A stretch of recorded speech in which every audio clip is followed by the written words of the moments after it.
আসসালামু আলাইকুম। আমি হাসানুজ্জামান খান, ইমিগ্রেশন কনসালটেন্ট এমিক্যান। আজকের ভিডিও কানাডার এসেকশন ভিসা নিয়ে। তার আগে একটু সংক্ষিপ্ত কানাডা সম্পর্কে বলি। কানাডা পৃথিবীর দ্বিতীয় বৃহত্তম দেশ, রাশিয়ার পরেই কানাডার অবস্থান।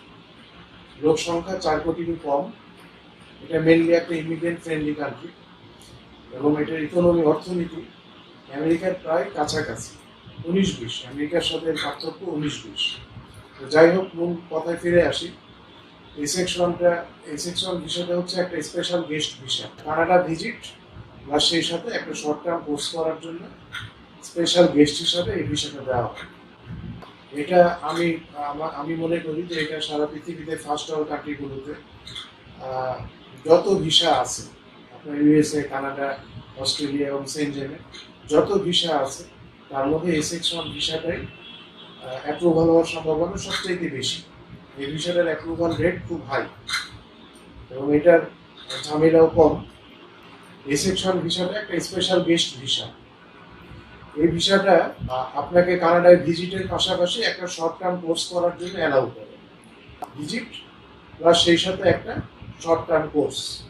এটার ভিসা অ্যাপ্লিকেশন ফিল আপের সময় একটা পোস্টিং থাকে, সেটা হচ্ছে যে পারপাস অফ ট্রাভেল। সেখানে আপনাকে লিখতে হবে শর্ট টার্ম কোর্স।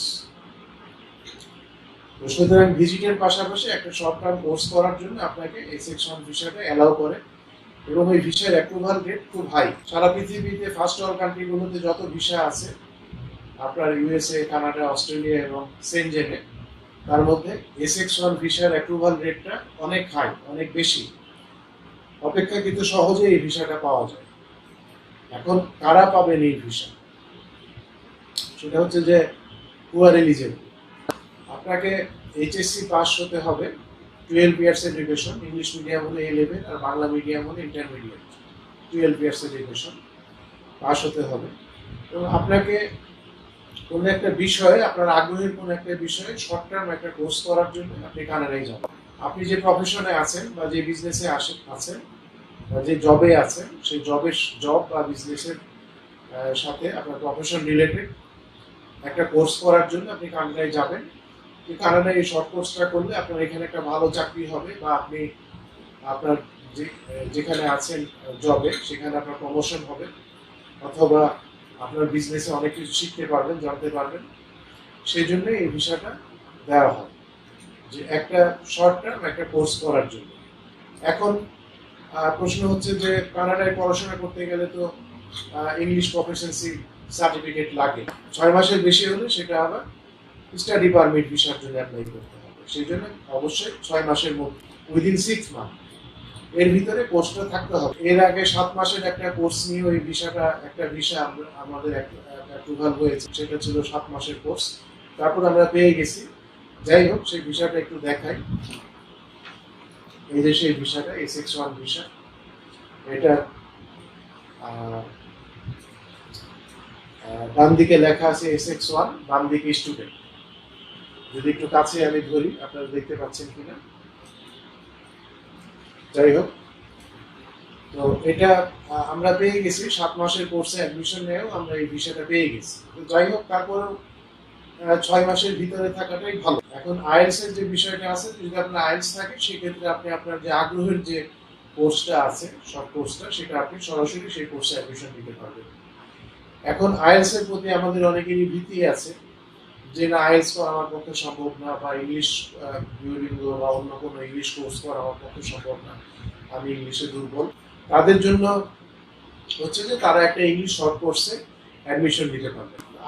আমাদের যে এই বিষয়টা আমরা এটা পেয়েছিলাম, এটা ইংলিশ, এটা কলেস্টেগা কলেজে আমরা অ্যাপ্লাই করেছিলাম 7 মাসের একটা কোর্সে, এবং আমরা ইংলিশ কোর্সেই অ্যাপ্লাই করেছিলাম এবং ভিসা অ্যাপ্রুভাল হয়েছে। ভিসাটা আমার হাতে, ছেলেটা বর্তমানে কানাডায় আছে। যাই হোক, এখন যদি আপনি আইএলস করতে না চান বা ইংলিশ প্রফিসিয়েন্সি সার্টিফিকেট না থাকে, সেই ক্ষেত্রে আপনার কোনো সমস্যা নাই। আপনি কানাডায় ইংলিশের একটা শর্ট কোর্সে অ্যাডমিশন নিতে পারেন। আপনার ব্যাংকে 10 থেকে 15 লাখ টাকা থাকলেই এই বিষয়টার জন্য যথেষ্ট। 10 থেকে 15 লাখ।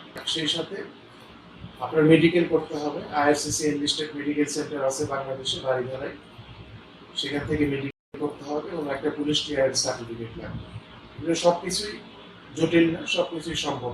এবং আর বাড়িধারায় আইআরসিসির যে মেডিকেল সেন্টার আছে, আব্দুল ওয়াহাব মেডিকেল সেন্টার, সেখানে আপনাকে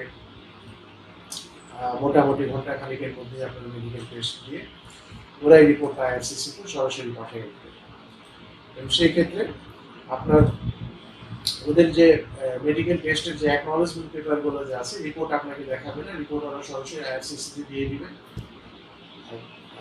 যে অ্যাকনলেজমেন্ট ডকুমেন্টটা, আপনার মেডিকেল টেস্টের যে অ্যাকনলেজমেন্ট ডকুমেন্টটা যে আছে, যে আপনি টেস্ট করিয়েছেন, সেই ডকুমেন্টটা আপনার ভিসা অ্যাপ্লিকেশন ফাইলে দিয়ে দিতে হবে। তো মেডিকেলের এই ডকুমেন্টটা, সেই সাথে 10 থেকে 15 লাখ টাকা ব্যাংক ব্যালেন্স, আর পুলিশ ক্লিয়ারেন্স সার্টিফিকেট, আর আপনি যে জবে বা যে বিজনেসে আছেন, যদি জবে থাকেন সেই জবের কাগজপত্র, স্যালারি সার্টিফিকেট, আপনার job ID card, appointment letter, এগুলো দিতে হবে। আর একটা নো অবজেকশন সার্টিফিকেট, এনওসি দিতে হবে। আর যদি ব্যবসায়ী হন সেক্ষেত্রে ট্রেড লাইসেন্স, আপনার ট্রেড লাইসেন্সের সাথে যদি ইনকাম ট্যাক্সের ডকুমেন্ট থাকে, ইনকাম ট্যাক্সের ডকুমেন্ট দিতে পারেন। যদি না থাকে সেই ক্ষেত্রে ম্যান্ডেটরি না A61 ভিসার ক্ষেত্রে। এবং bank certificate, bank solvency certificate ও ব্যাংক স্টেটমেন্ট। তো সুতরাং এগুলো খুব কমন। শুধু স্পেশালাইজ ডকুমেন্টগুলো হচ্ছে যে আপনার লেটার অফ অ্যাকসেপ্টেন্স, কলেজে আপনি যে কোর্সেই ভর্তি হন সেই কলেজের লেটার অফ অ্যাকসেপ্টেন্স, আর সেই সাথে police clearance certificate, medical, bank statement এবং প্রফেশনাল ডকুমেন্ট। তো সুতরাং এগুলো হলেই আপনি A61 ভিসার জন্য অ্যাপ্লাই করতে পারছেন। এবং এটা অত্যন্ত সহজ একটা ভিসা। এটা হওয়ার সম্ভাবনা অনেক, অ্যাপ্রুভাল রেটটা অনেক হাই থাকে সারা পৃথিবীতে। ঠিক আছে, আজকে এই পর্যন্তই, ভিডিও আর লম্বা করবো না। যারা এখনো আমার চ্যানেলটি সাবস্ক্রাইব করেন নাই, আমাদের আমেরিকানের চ্যানেলটি সাবস্ক্রাইব করার জন্য অনুরোধ জানাচ্ছি। আসসালামু আলাইকুম।